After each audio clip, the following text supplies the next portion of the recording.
আজকে উচ্চ মাধ্যমিক পদার্থবিজ্ঞানের প্রথম পত্রে সপ্তম অধ্যায় পদার্থের গাঠনিক ধর্ম এই অধ্যায়ের স্থিতিস্থাপকতা এই বিষয়টির উপর আমরা আলোচনা করতে যাচ্ছি। এখানে এই চিত্রে আমরা একটা স্প্রিং লক্ষ্য করছি। এই স্প্রিংটিকে যদি একটি নির্দিষ্ট বল প্রয়োগে নিচের দিকে নির্দিষ্ট বল প্রয়োগ করা হয় তাহলে স্প্রিংটি নিচের দিকে প্রসারিত হয়। যখন নিচের দিকে আমরা বল প্রয়োগ করি এই স্প্রিংটি বিপরীত ক্রমে বিপরীত দিকে সে তার আগের অবস্থায় ফিরে যাওয়ার জন্য একটি বল নিজের ভিতরে ক্রিয়া করে বা সৃষ্টি করে। এই বলটিকে বলা হয় প্রত্যায়নী বল বা রিস্টোরিং ফোর্স। আবার ঠিক তেমনি ভাবে যদি উপরের দিকে আমরা একটা নির্দিষ্ট মানের বল প্রয়োগ করি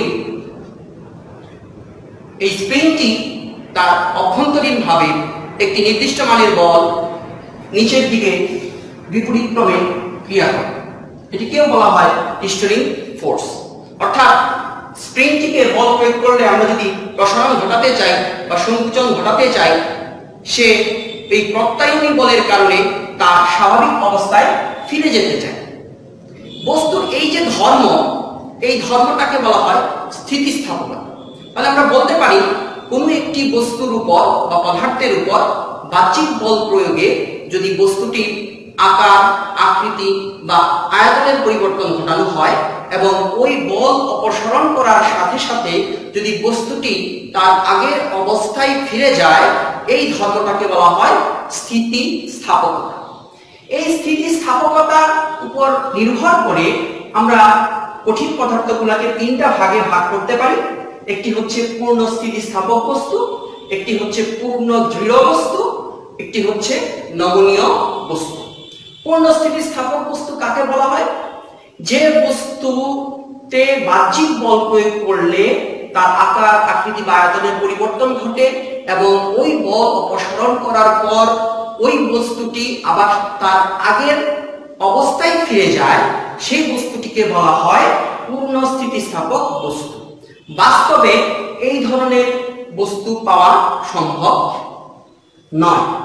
পূর্ণ দৃঢ় বস্তু বল প্রয়োগের ফলে যে সকল বস্তুর আকার আকৃতি বা আয়তনের কোনো ধরনের পরিবর্তন ঘটে না ওই সকল বস্তুকে বলা হয় পূর্ণ দৃঢ় বস্তু বা রিজিড বডি।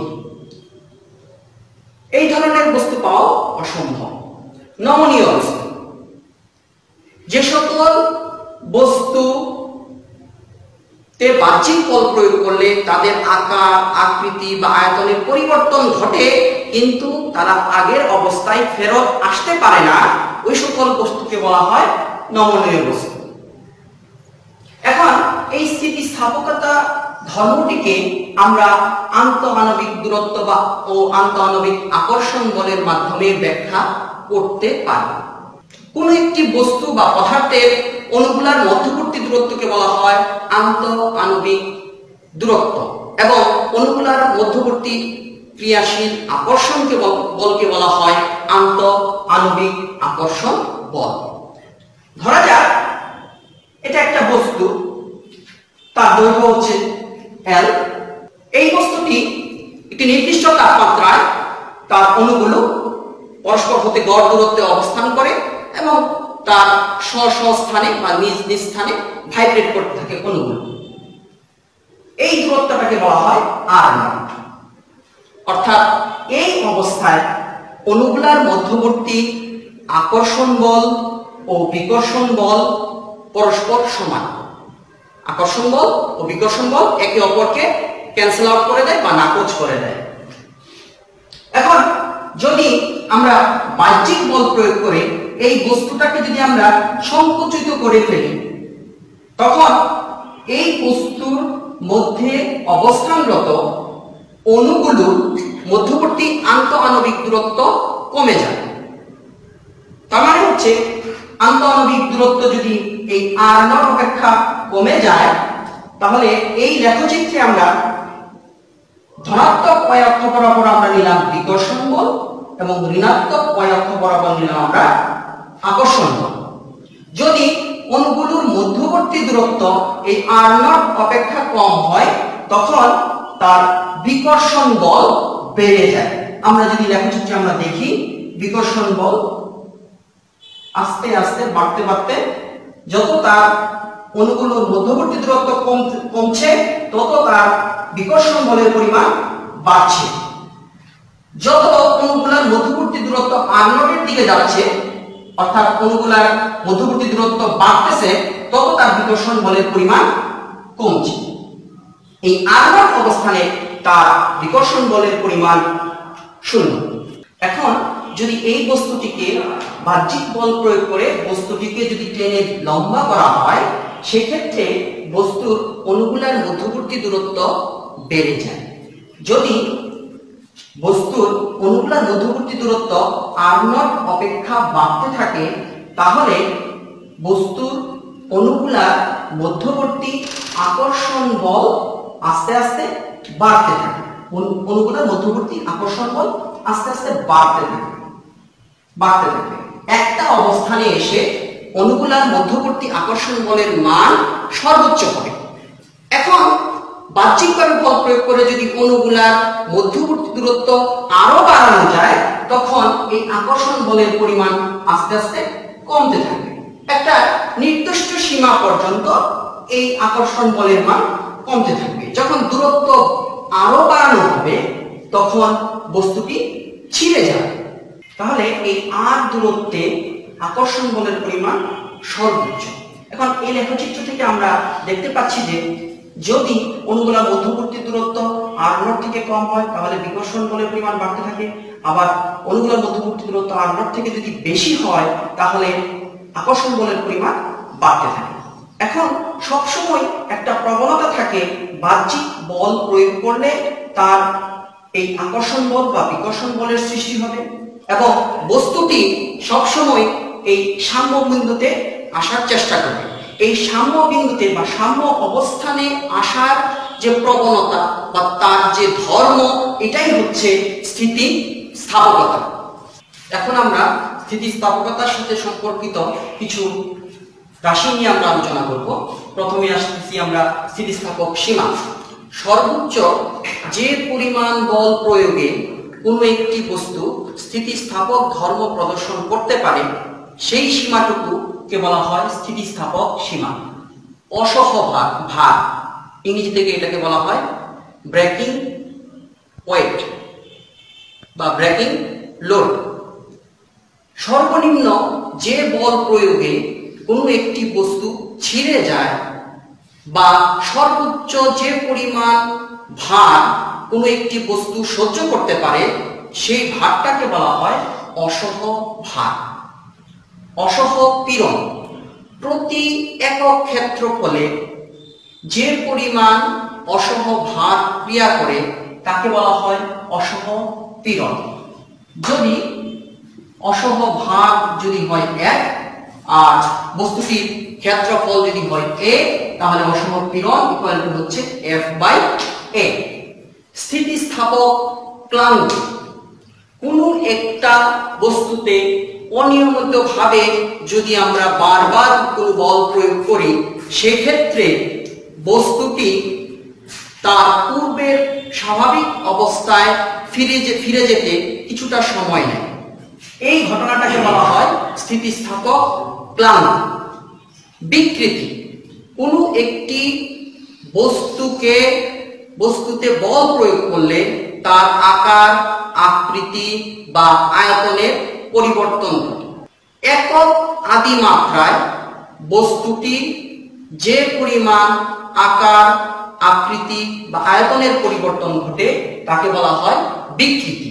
এই বিকৃতিকে আমরা 3টা ভাগে ভাগ করতে পারি। একটি হচ্ছে দৈর্ঘ্য বিকৃতি। ধরা যাক এটি একটি L দৈর্ঘ্যের একটি সরু দণ্ড। এখন এই দণ্ডটিতে যদি আমরা নিচের দিকে এক পরিমাণ বল আমরা প্রয়োগ করি এক পরিমাণ বল প্রয়োগের কারণে বস্তুটি দৈর্ঘ্য বৃদ্ধি পাবে। বল প্রয়োগ করার পর দেখা গেল দণ্ডটির দৈর্ঘ্য আমরা পরিমাপ করলাম L প্রাইম। তাহলে দণ্ডটির দৈর্ঘ্য বৃদ্ধি পেল L প্রাইম মাইনাস L। তার আদি দৈর্ঘ্য ছিল L।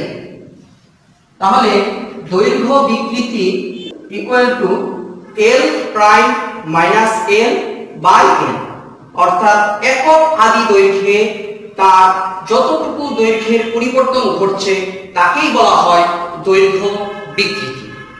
দৈর্ঘ্য বিকৃতি একই রাশির অনুপাত হওয়ায় এর কোনো একক নেই। এখন আমরা আলোচনা করব আয়তন বিকৃতি সম্পর্কে। এটা একটা গোলাকার একটা বস্তু যার আয়তন হচ্ছে v। এখন এই বস্তুটিকে যদি আমরা বাইরে থেকে বাহ্যিক বল প্রয়োগ করি F, তাহলে তার আয়তন সংকুচিত হয়ে দাঁড়াবে v প্রাইম। আদি আয়তন v, পরবর্তীত আয়তন হচ্ছে v প্রাইম। তাহলে আয়তনের পরিবর্তন হলো v মাইনাস v প্রাইম।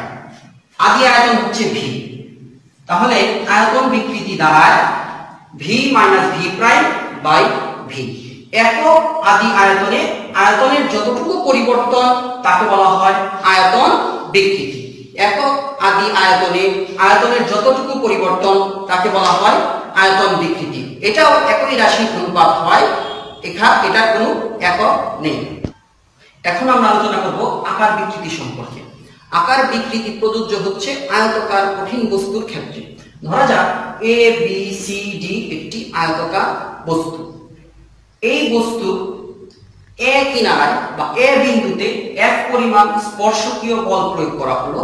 তাহলে এই এ বিন্দুর নতুন অবস্থান হবে এ প্রাইম এবং এই বি বিন্দুর নতুন অবস্থান হবে বি প্রাইম। এই ক্ষেত্রে এই সিডি ধার সে নির্ধারিত থাকবে বা ফিক্সড থাকবে বা রিজিড থাকবে। এই যে বিকৃতিটা হলো, অর্থাৎ এ ডি এর নতুন অবস্থান এখন এ প্রাইম ডি, থিটা কোণে এ ডি অবস্থানটা চলে আসলো এ প্রাইম ডি তে, ঠিক বি সি এই ধারটা চলে আসলো বি প্রাইম সি তে থিটা কোণ। এই থিটা কোণটাকেই বলা হয় আকার বিকৃতি, ইংরেজি থেকে বলা হয় শিয়ারিং স্ট্রেন। তাহলে এই আকার বিকৃতিকে আমরা প্রকাশ করতে পারি tan থিটা ইকুয়াল টু এ বিন্দু সরণ ঘটলো এ এ প্রাইম বাই এ। এই থিটার মান খুব কম হওয়ায় আমরা এটাকে লিখতে পারি theta equal to A A prime by.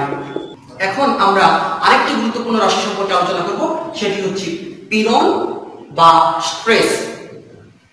কোনো একটি বস্তুকে যদি বাইরে থেকে বল প্রয়োগ করা হয় তাহলে বস্তুটির বিকৃতি ঘটে, আর ওই বস্তুটি বাহ্যিক বলের বিপরীতে সে তার অভ্যন্তরে আরেকটি ওই বাহ্যিক বলকে প্রতিরোধ করার জন্য বিপরীত দিকে আরেকটি বল ক্রিয়া করে। এই বলটিকে বলা হয় প্রত্যয়নী বল। অর্থাৎ বাহ্যিক বলের বিপরীতে প্রতি একক ক্ষেত্রফলে যে পরিমাণ প্রতিরোধকারী বল সৃষ্টি হয় বা ক্রিয়া করে সেই বলটিকে বলা হয় পীড়ন। তাহলে পীড়ন সমান সমান আমরা লিখতে পারি F বাই A। এই F হচ্ছে প্রতিরোধকারী বল আর A হচ্ছে যে তলে বলটি প্রয়োগ হচ্ছে ওই তলের ক্ষেত্রফল। যে তলে বলটি প্রয়োগ হচ্ছে ওই তলের ক্ষেত্রফল। দেখা যাক এটি একটি L দৈর্ঘ্যের একটি সরু দণ্ড। এই দণ্ডটিতে F বল প্রয়োগ করা হচ্ছে তার নিচের প্রান্তে। আমরা কখনোই ভুল করব না, এই A হচ্ছে প্রস্থচ্ছেদের ক্ষেত্রফল, পৃষ্ঠতলের ক্ষেত্রফল না। যে প্রান্তে বল প্রয়োগ করা হচ্ছে শুধুমাত্র ওই প্রান্তের ক্ষেত্রফল। এটার পৃষ্ঠতলের ক্ষেত্রফল একরকম, প্রস্থচ্ছেদের ক্ষেত্রফল একরকম। আমরা যখন এই ধরনের ম্যাথগুলো সলিউশন করব তখন আমরা এখানে অবশ্যই এটা হবে প্রস্থচ্ছেদের ক্ষেত্রফল। পীড়নকে তিনটি ভাগে ভাগ করা যায়। একটি হলো দৈর্ঘ্য পীড়ন। দৈর্ঘ্য বিকৃতিকে প্রতিরোধ করার জন্য প্রতি একক ক্ষেত্রফলে যে পরিমাণ প্রতিরোধকারী বল সৃষ্টি হয় তাকে বলা হয় দৈর্ঘ্য পীড়ন। তাহলে দৈর্ঘ্য পীড়ন ইকুয়াল টু F/A। যদি আমরা এখানে m ধরে কোনো বস্তু চাপিয়ে দেওয়া হয় তাহলে F ইকুয়াল টু আমরা লিখতে পারি mg। এই সরু দণ্ডটির ব্যাসার্ধ যদি হয় r তাহলে তার প্রস্থচ্ছেদের ক্ষেত্রফল দাঁড়ায় পাই r স্কয়ার। আরেকটি হচ্ছে আয়তন পীড়ন। আয়তন বিকৃতি প্রতিরোধ করার জন্য তার বিপরীতে যে বল সৃষ্টি হয় তাকে বলা হয় আয়তন পীড়ন। এটাকেও আমরা লিখতে পারি F/A। তারপরে রয়েছে আকার বা ক্রিন্তন পীড়ন। আকার বিকৃতি বা ক্রিন্তন বিকৃতি প্রতিরোধ করার জন্য প্রতি একক ক্ষেত্রফলে যে পরিমাণ প্রতিরোধকারী বল সৃষ্টি হয় বা ক্রিয়া করে তাকে বলা হয় ক্রিন্তন পীড়ন বা আকার পীড়ন। একটি স্প্রিং, এই স্প্রিংটি দৃঢ় অবলম্বনের সাথে যুক্ত রয়েছে। এই স্প্রিংটিকে যদি আমরা এক পরিমাণ বল বাইরে থেকে প্রয়োগ করি তাহলে স্প্রিংটির সাম্য অবস্থান থেকে তার প্রসারণ ঘটলো স্মল l। এই বলের কারণে এই স্প্রিংটি বিকৃতি ঘটছে। এখন হুক একটি সূত্র প্রস্তাব করেছেন। এই সূত্রটি হচ্ছে স্থিতিস্থাপক সীমার মধ্যে কোনো একটি বস্তুর ক্রিয়াশীল পীড়ন বিকৃতির সমানুপাতিক। পীড়ন বিকৃতির সমানুপাতিক। তাহলে আমরা লিখতে পারি পীড়ন ইকুয়াল টু স্থিতিস্থাপক ধ্রুবক, এটাকে আমরা ই দ্বারা প্রকাশ করলাম, বিকৃতি। তাহলে ই যাকে আমরা বলতেছি স্থিতিস্থাপক ধ্রুবক, ই সমান সমান আমরা লিখতে পারি পীড়ন বাই বিকৃতি। তাহলে এখান থেকে আমরা স্থিতিস্থাপক ধ্রুবকের সংজ্ঞাটা এভাবে বলতে পারি, স্থিতিস্থাপক সীমার মধ্যে পীড়ন ও বিকৃতির অনুপাত একটি ধ্রুব সংখ্যা। এই ধ্রুব সংখ্যাটিকে বলা হয় স্থিতিস্থাপক ধ্রুবক।